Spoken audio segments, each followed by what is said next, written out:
പുതിയൊരു വീഡിയോയിലേക്ക് എല്ലാവർക്കും സ്വാഗതം. ഈ വീഡിയോയിൽ ഡിസ്കസ് ചെയ്യാൻ പോകുന്നത് നമ്മളെല്ലാവരും ഗൂഗിൾ പേ, ഫോൺ പേ, പേടിഎം ഇങ്ങനെ തുടങ്ങിയിട്ടുള്ള ആപ്ലിക്കേഷൻസ് യൂസ് ചെയ്യുന്ന വ്യക്തികളാണ്.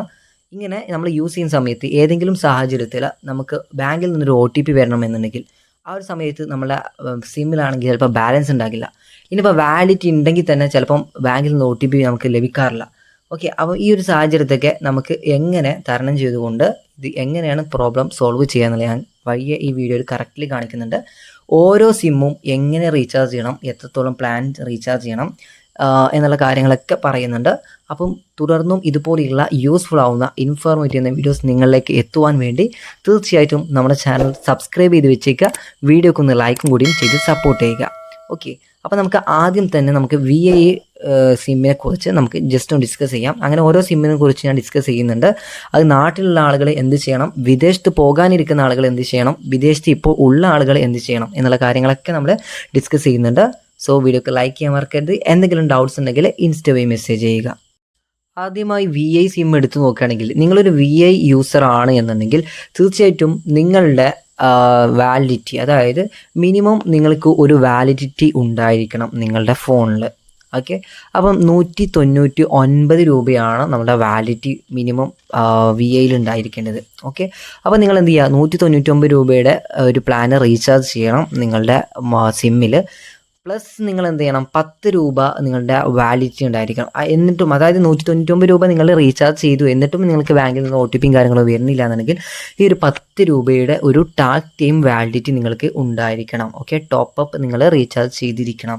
അത് നാട്ടിലുള്ള വ്യക്തികളാണ് കേട്ടോ. വിദേശത്തുള്ളവരാണെങ്കിൽ തീർച്ചയായിട്ടും ഇവിടെ ഈ ഒരു 10 രൂപയ്ക്ക് പകരം 100 രൂപ എന്ത് ചെയ്യണം, റീചാർജ് ടോപ്പ് അപ്പ് വാലറ്റിൽ ആഡ് ചെയ്തിരിക്കണം. ഓക്കെ, അപ്പം നാട്ടിലുള്ള ആളുകൾ ഇവിടെ 10 രൂപ, അതായത് 199 രൂപയുടെ ആ വിഷയത്തിൽ മാറ്റമില്ല. ആ ഒരു പ്ലാനിൽ അത് നാട്ടിലുള്ളവരും വിദേശത്തുള്ളവരും അതേ സെയിം ആണ്. ബട്ട് ടോപ്പ് അപ്പിൻ്റെ സമയത്ത് നാട്ടിലുള്ളവർ 10 രൂപയും വിദേശത്ത് പോകാനിരിക്കുന്നവരും വിദേശത്തുള്ളവരുമാണെന്നുണ്ടെങ്കിൽ 100 രൂപയുമാണ് നിങ്ങൾ ടോപ്പ് അപ്പ് ആയിട്ട് ടാക്ക് ടൈമായിട്ട് നിങ്ങൾക്ക് റീചാർജ് ചെയ്യേണ്ടത്. ഇപ്പോൾ 100 രൂപ നിങ്ങൾ റീചാർജ് ചെയ്യുകയാണെങ്കിൽ തന്നെ വിദേശത്തുള്ള ആളുകൾക്ക് 81.75 റുപ്പീസാണ് ലഭിക്കുന്നത്. എന്ന് വെച്ചാൽ അവിടെ ഒരു SMS വരുന്നത് 60-70 രൂപയുടെ അടുത്ത് വരുന്നുണ്ട്. നമുക്ക് ഇവിടെ മിസ്സാകുന്നത് 3-4 രൂപയ്ക്കാണെന്നുണ്ടെങ്കിൽ വിദേശത്ത് 60-70 രൂപയുടെ അടുത്ത് മിസ്സാകുന്നുണ്ട്. അതുകൊണ്ടാണ് വിദേശത്തുള്ളവർ 100 രൂപയ്ക്ക് റീചാർജ് എന്ന് പറയുന്നത്.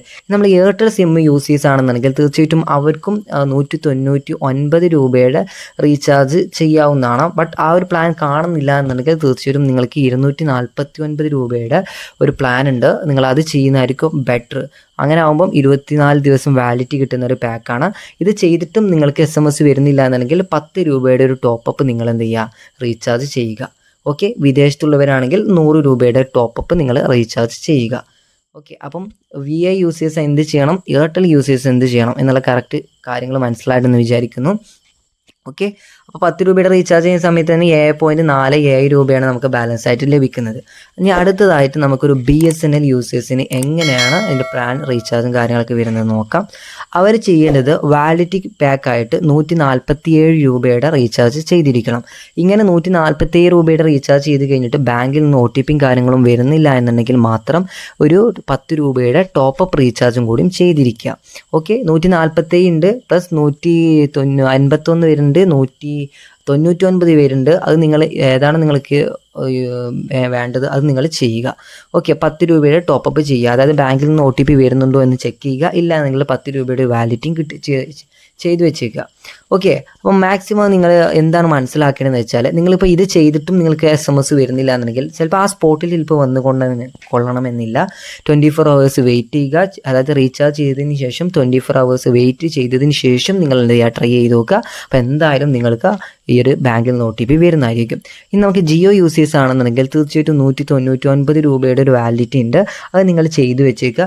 അത് ചെയ്തതിന് ശേഷം SMS വരുന്നുണ്ടോ എന്ന് നോക്കുക. ഇല്ല എന്നുണ്ടെങ്കിൽ 10 രൂപയുടെ ടോപ്പ് അപ്പ് ചെയ്തിരിക്കുക.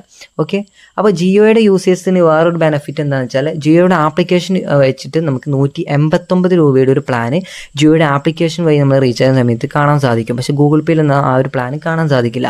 അങ്ങനെ ആകുമ്പോൾ നമുക്ക് ജിയോയുടെ യൂസേഴ്സിന് മൈ ജിയോ എന്ന് പറഞ്ഞ ആപ്ലിക്കേഷൻ വഴി 189 രൂപയുടെ പ്ലാൻ റീചാർജ് ചെയ്തിട്ട് SMS വരുന്നുണ്ടോ എന്ന് ചെക്ക് ചെയ്യുക. ഇല്ല എന്നുണ്ടെങ്കിൽ 10 രൂപയുടെ ടോപ്പ് അപ്പും കൂടി ചെയ്തു വെച്ചേക്കുക. ഇങ്ങനെ ചെയ്യുന്ന സമയത്ത് എന്തായാലും നിങ്ങൾക്ക് ബാങ്കിൽ നിന്ന് OTP വരുന്നതായിരിക്കും. ഗൂഗിൾ പേയിലും ഫോൺ പേയിലും പേടിഎമ്മിലും എല്ലാം നിങ്ങൾക്ക് ബാങ്ക് അക്കൗണ്ട് ലിങ്ക് ചെയ്തുകൊണ്ട് തന്നെ പേയ്മെൻറ്റും കാര്യങ്ങളൊക്കെ ചെയ്യാൻ സാധിക്കുന്നതായിരിക്കും. അപ്പോൾ ഈ ഒരു ഇൻഫർമേഷൻ നിങ്ങളുടെ എല്ലാ ഫ്രണ്ട്സിലേക്കും ഷെയർ ചെയ്ത് കൊടുക്കുക. വീഡിയോക്ക് ലൈക്ക് ചെയ്യുക. തുടർന്നും ഇതുപോലെയുള്ള യൂസ്ഫുൾ ആവുന്ന ഇൻഫർമേറ്റീവ് ടിപ്സും കാര്യങ്ങളും നിങ്ങൾക്ക് ലഭിക്കുവാൻ നമ്മുടെ ചാനൽ സബ്സ്ക്രൈബ് ചെയ്ത് വെച്ചേക്കുക. വീഡിയോക്ക് ലൈക്ക് ചെയ്യുക. എന്തെങ്കിലും ഡൗട്ട്സ് ഉണ്ടെങ്കിൽ ഇൻസ്റ്റയിൽ മെസ്സേജ് ചെയ്യുക. സോ നമുക്ക് നെക്സ്റ്റ് വീഡിയോ ആയി വീണ്ടും